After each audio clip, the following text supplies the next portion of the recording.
وإن تزلزلت الجبال وإن عصفت العواصف فيثبت على الحق.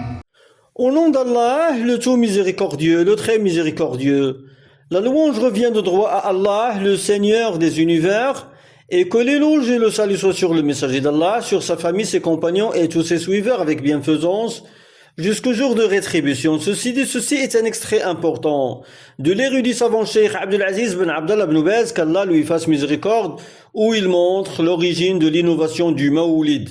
Il dit: il en est de même des Mawalid, les anniversaires, que ce soit le Mawlid du prophète, ou de l'Badawi, ou de l'Hussein, ou de Fatima, ou de Ali, ou d'autres hommes. Tout cela relève des innovations. Ils n'ont aucune preuve, même si beaucoup de gens les fêtent aujourd'hui.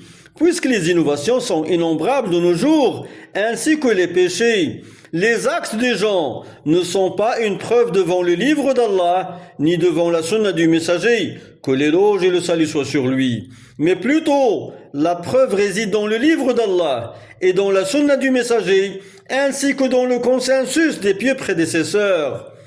Quant aux actions des gens, ceux-ci agissent par le bien et le mal. Leur célébration des Mawalid n'est pas un argument pour les rendre légitimes. Les paroles et les actes des hommes sont exposés sur la législation, non pas qu'ils constituent un argument devant la législation.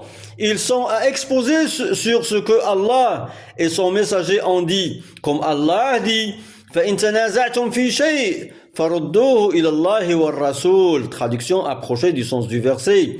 Si vous disputez de quoi que ce soit, renvoyez-le vers Allah et vers le messager. Surat An-Nisa, les femmes, une partie du verset 59.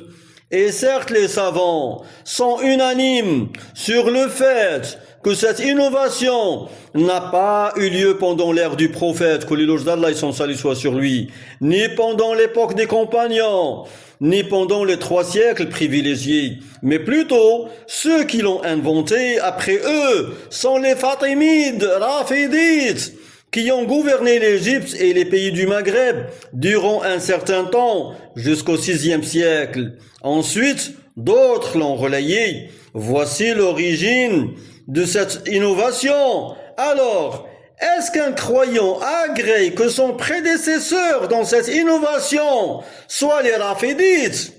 Il ne convient pas à un homme raisonnable d'agréer ces gens comme des prédécesseurs. Fin de la parole du cheikh. Walhamdulillahi Rabbil Alamin.